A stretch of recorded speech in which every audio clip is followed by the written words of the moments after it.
Assalamualaikum warahmatullahi wabarakatuh. Perkenalkan, nama saya Nuratul Ainia dengan NIM 53020200025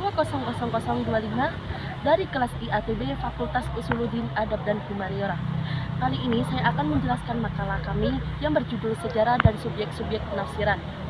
Sebelum berlanjut ke pembahasan, terlebih dahulu saya akan menjelaskan tentang Al-Quran. Apa itu Al-Quran? Al-Quran merupakan wahyu Allah yang syarat dengan hidayah serta undang-undang yang diturunkan sebagai pokok-pokok keterangan yang tidak dapat disangkal kebenarannya. Al-Quran adalah kitab petunjuk yang di dalamnya memuat ajaran moral universal bagi umat manusia sepanjang masa. Dalam posisinya sebagai kitab petunjuk, Al-Quran diyakini tidak akan pernah lekang dan tertinggal oleh zaman.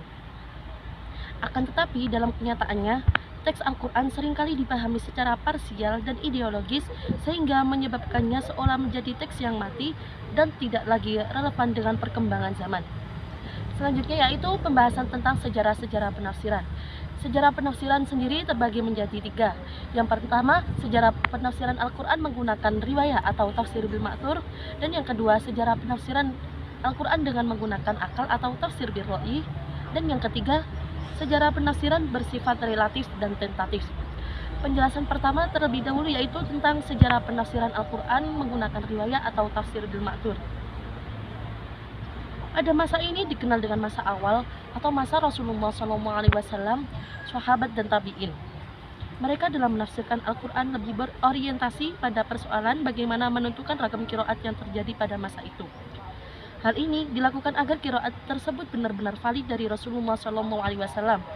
Sebab hal ini menyangkut otentisitas sebuah kitab suci, di mana perbedaan qiraat terkadang dapat mempengaruhi penafsiran Al-Quran sendiri. Dan yang kedua yaitu penjelasan tentang sejarah penafsiran dengan menggunakan akal atau tafsir bil ra'yi. Sejarah penafsiran kemudian berkembang dengan munculnya golongan ahlul ra'yi, yakni para pengikut Mu'tazilah yang tidak puas dengan model tafsir riwayah, tafsir bil ma'thur. Era ini terjadi pada abad pertengahan ketika tradisi penafsiran Al-Quran lebih didominasi kepentingan politik. Mazhab tafsir bil ra'yi yaitu suatu usaha menafsirkan Al-Quran berdasarkan atas hasil kajian atau ijtihad seorang mufassir sendiri dengan tetap berpegang kepada pengetahuan tentang bahasa Arab dan cabang-cabangnya. Dan yang ketiga yaitu penafsiran bersifat relatif dan tentatif. Secara normatif, Al-Quran diyakini memiliki kebenaran mutlak, namun kebenaran produksi penafsiran Al-Quran bersifat relatif dan tentatif. Satu kaidah fikih mengatakan, al-ijtihad la yunqadu bil ijtihad. Satu hasil ijtihad seorang ulama tidak bisa dibatalkan dengan ijtihad ulama yang lainnya.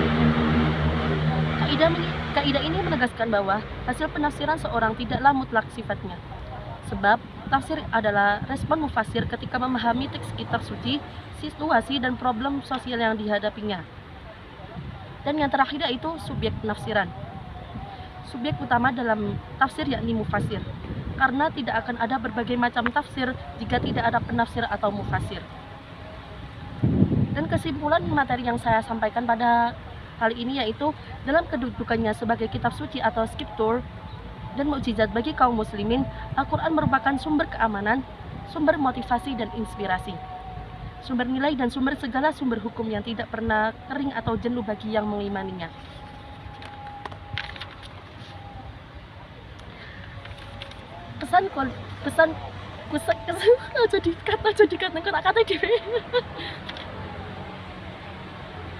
Dari saya, kesan kuliah model internalisasi. Menurut saya sih cukup relevan, secara tidak langsung menuntut para mahasiswa untuk mampu berpikir kritis, kreatif, mengolah risiko dan tegar dalam berbagai tantangan. Dan kritik makalah kami yaitu pendapat saya sudah cukup bagus karena makalah kami menjelaskan sejarah dan subjek-subjek penafsiran. Hanya itu yang dapat saya sampaikan, kurang lebihnya mohon maaf yang sebesar-besarnya.